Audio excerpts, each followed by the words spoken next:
प्यारे दोस्तों, ये फकीर योगी वीरेंद्र योगी अपने देश की सत्ताधारी गवर्नमेंट से ये निवेदन करता है कि देश में शांति पूर्ण वातावरण तैयार किया जाए, अराजकता को कभी भी प्रश्रय नहीं दिया जाए। मुझे पूरा विश्वास है कि अभी जो वर्तमान काल में देश की सत्ताधारी पार्टी है वो बिल्कुल सही दिशा में कार्य कर रही है। इसके नेतृत्व करने वाले देश के महान मानवता के कल्याण के लिए जन्मे हुए परम प्रिय नरेंद्र मोदी जी का नारा ही है सबका साथ, सबका विकास, सबका विश्वास, सबका प्रयास। ये ऋग्वेद के और हिंदू सभ्यता संस्कृति के जन कल्याण के लिए, सबों की भलाई हो, सबों का कल्याण हो, इस पर आधारित है। सर्वे भवन्तु सुखिनः, सर्वे सन्तु निरामया, सर्वभद्राणि पश्यन्तु मा कश्चित् दुःख भाग् भवेत्। सभी खुशहाल हो, सबै का जय हो।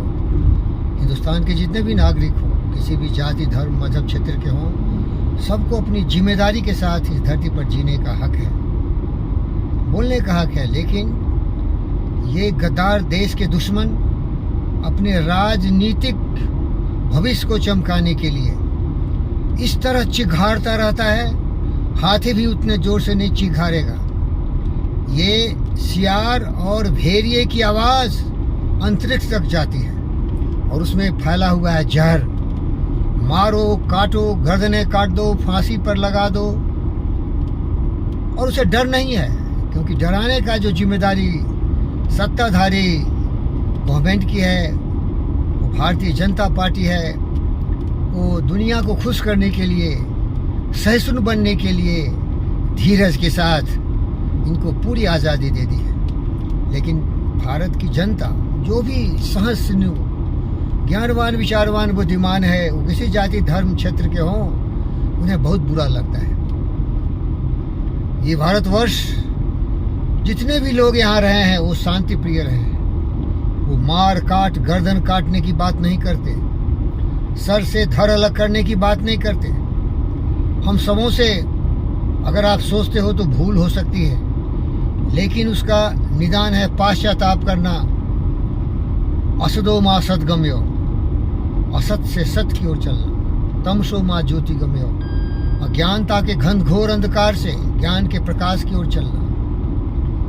मृत्यु मामृतम गम्यो, और ये जो कुकर्म है, इस मृत्यु जैसे जीवन से अमृत्यु की ओर बढ़ना, ये सिद्धांत रहा है इसका। इससे बड़ा सिद्धांत इस धरती पर कभी नहीं हुआ। पूरी पृथ्वी अपना परिवार है। सबका कल्याण होना चाहिए, सबका जय जय हो, सब खुशहाल रहे, सबका जीवन मंगल में हो, आनंद में हो, पूर्ण हो, शांतिपूर्ण हो। प्यारे दोस्तों, ये रहा है इस धरती की गौरव और गरिमा। लेकिन बाहर से जो आतंकी आए, उनके सोच में था गर्दन काट दो, खून की नदियां बहा दो, लूट दो, लोगों को गुलाम बना लो। और उस विचार से जो अभी भी संचलित हो रहे हैं, प्रेरित हो रहे हैं, उसी तरह हुरार, भेड़िए, लोमड़ी, जंगली कुत्ते की तरह सड़कों पर भूखते आएंगे। गर्दनें काट दो, सर से धड़ अलग कर दो, मार डालो। मैं निवेदन करता हूँ कि भारत की जनता किसी भी जाति, धर्म, मजहब, क्षेत्र से हो, वो शांति चाहते हैं, वो न्याय चाहते हैं।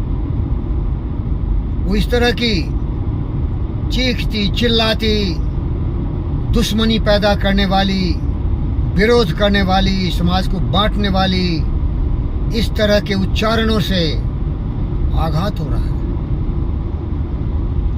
मैं एक फकीर योगी वीरेंद्र योगी हूँ। मैं सबों से प्यार करता हूँ, शांति में वातावरण चाहता हूँ, क्योंकि मैं ज्ञानी हूँ। लेकिन ये गद्दार देश के दुश्मन, कोई भी हो, किसी पार्टी से हो, किसी भी धर्म क्षेत्र से हो, अराजकता फैला रहे हैं। ये देश के लिए कभी भी सही नहीं है, न देशवासियों के लिए सही है।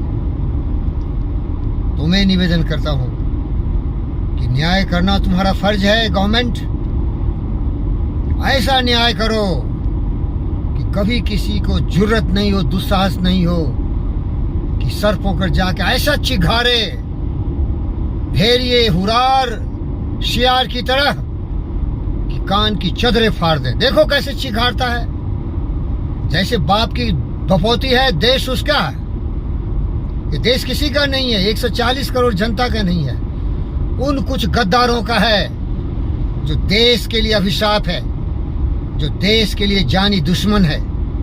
नस्ल ही ऐसा है। काश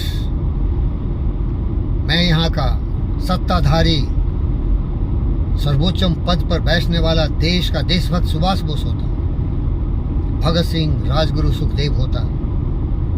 हमें परवाह करनी है हमारी 140 करोड़ जनता की।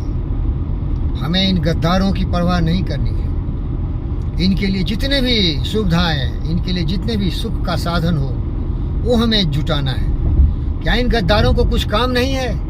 दिन रात जहर फैलाता है, समाज को तोड़ने की कोशिश करता है, और सरकार हाथ पर हाथ धर के आराम से देख रही है, क्योंकि उसको वाहवाही चाहिए।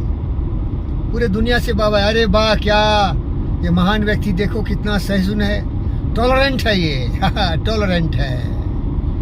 और याद कर लिया है ये नरेंद्र मोदी जी और जो भी महान व्यक्ति हैं, महानता के गुण। बुंदाघात सही गिरी कैसे, खल के बचन संत सह जैसे।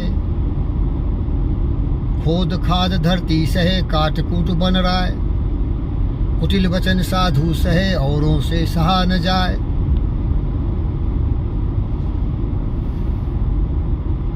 क्षुद्र बुद्धि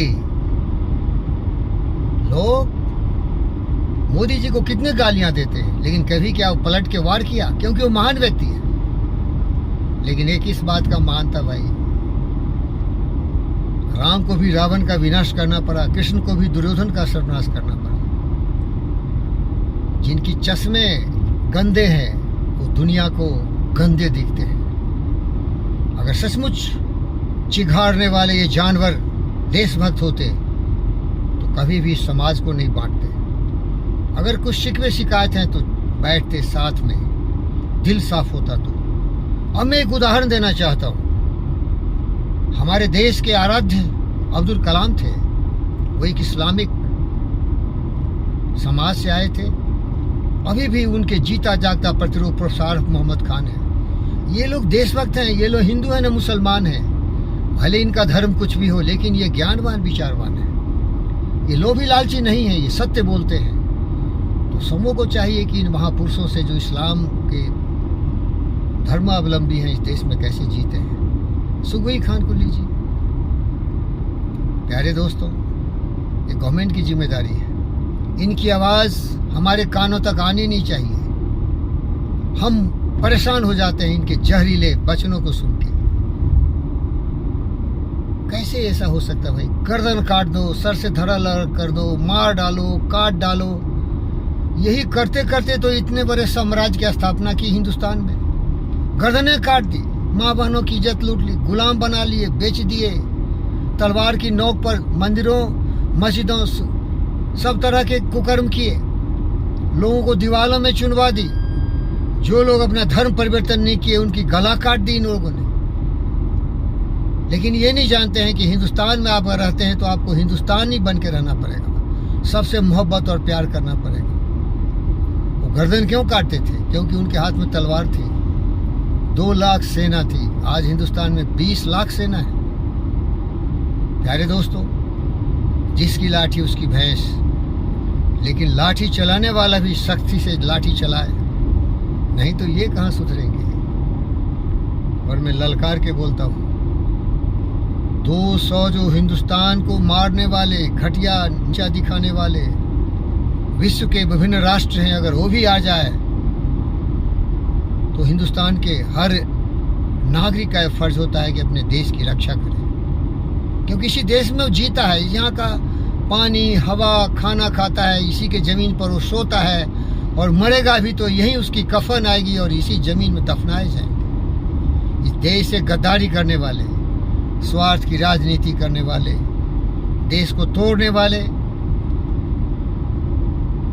आपसे निवेदन करता हूँ, मैं आपका सम्मान करता हूँ, आप अपनी जिम्मेदारी समझिए। वो भारत का सरकार हो या भारत का नागरिक हो, ये जाति, धर्म, मजहब को देश की प्रगति और विकास में रोड़े मत बनने दीजिए। धन्यवाद।